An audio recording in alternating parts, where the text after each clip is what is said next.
Hey everyone, Ashley Mailloux with the Daily Racing Forum. We're going to look at a big stakes race, to say the least, here this Saturday at Saratoga. Sounds weird to say, at the Belmont Stakes. It's race number 12 of 14 on the Saturday card. And as we take a look at the names in this field, just another reminder, traditionally we think of the Belmont a mile and a half, mile and a quarter on the dirt at Saratoga this weekend. You can see a field of 10 has been assembled, with the morning line favorite at 9-5 being Sierra Leone, who we haven't seen since the Kentucky Derby, but we saw a very big performance when this one was the runner-up behind Mystic Dan, who he'll face once again. Prior to that, had two big wins, one in the Bluegrass and also the Risen Star down at the fairgrounds. We mentioned it. Mystic Dan's back in the field. The Preakness winner Sees the Gray.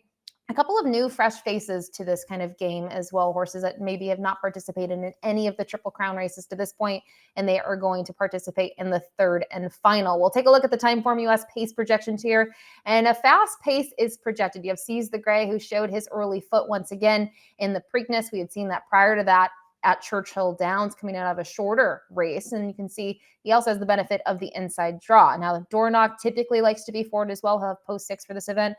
And Mind Frame, we've seen him in two different sort of styles. On his debut at 7 A's down at Gulfstream Park, he kind of was in that first flight of horses and made a late run. But more recently, when we saw him at Churchill, he stretched out to a mile and a 16th, and he was commanding throughout. He took the lead early on and drew clear. So he's got the outside draw. You have to think he might be part of it as well. And just want to look here. You see Deep Closers being the number 8 in this field. Honor Marie. We've seen that both in the Derby and the Louisiana Derby. And you can see the LP flag is attached to Sierra Leone. So we'll kick it off here in the field as we go one by one with the number 1, Sees the Gray, who we have to show the Preakness replay and obviously what he was able to do.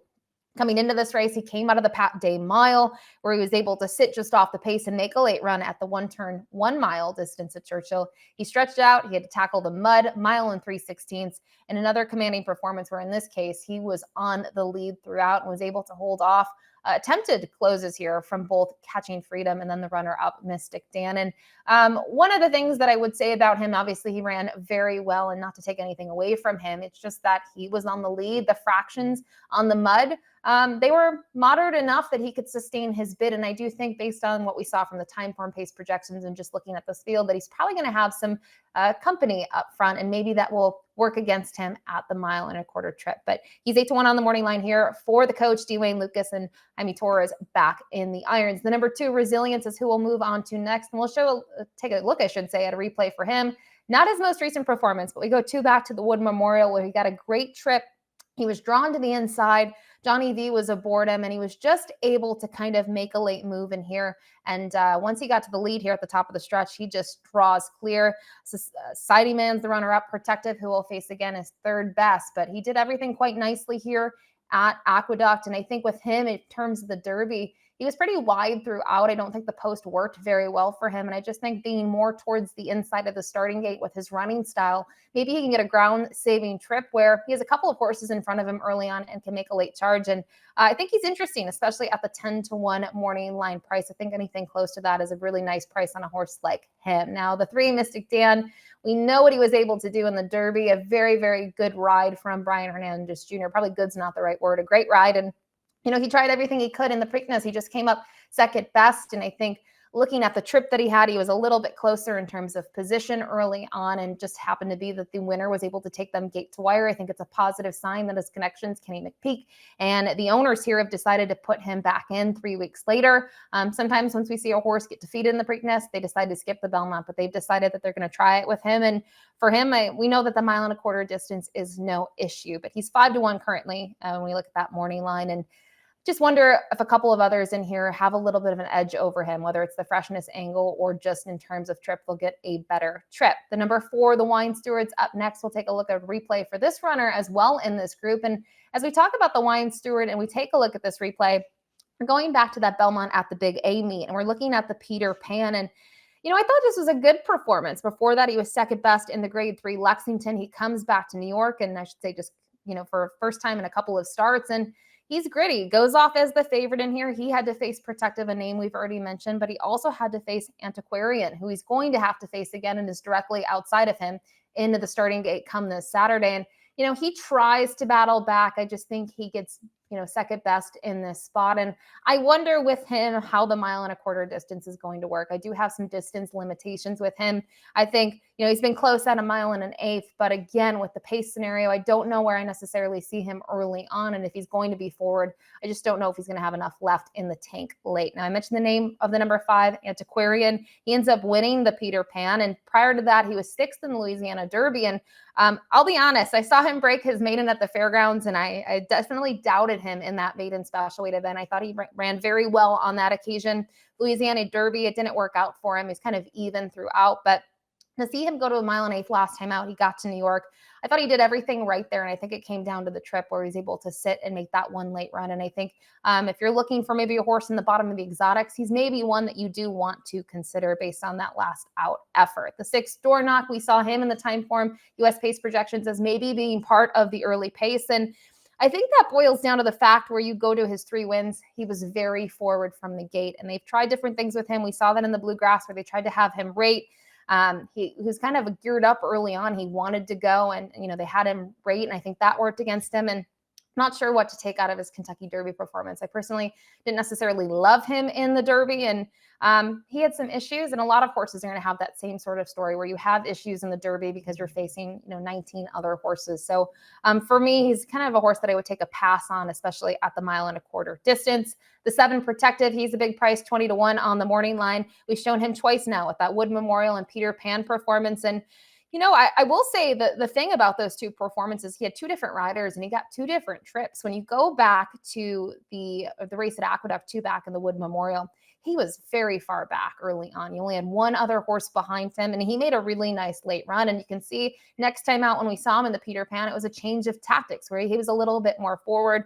And again, though, he kind of made a little bit of a move, but he was 3rd best. So my issue with Protective is I don't know where I envision him early on. I think Tyler Gaffleon's going to have to come up with a trip for him.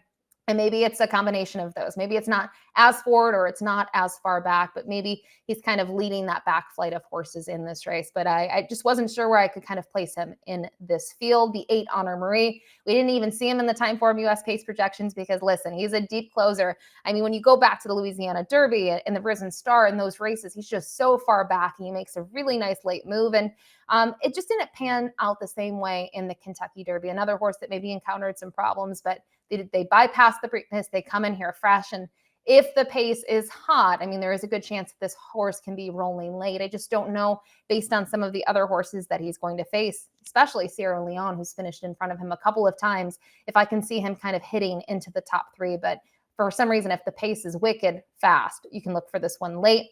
Mention the name Sierra Leone, the morning line favorite at 9-5, has post 9 here in the Belmont Stakes. And I just think this horse has the makings of being a very, very good horse. We've seen that time and time again. I thought his Derby performance was very, very strong prior to that.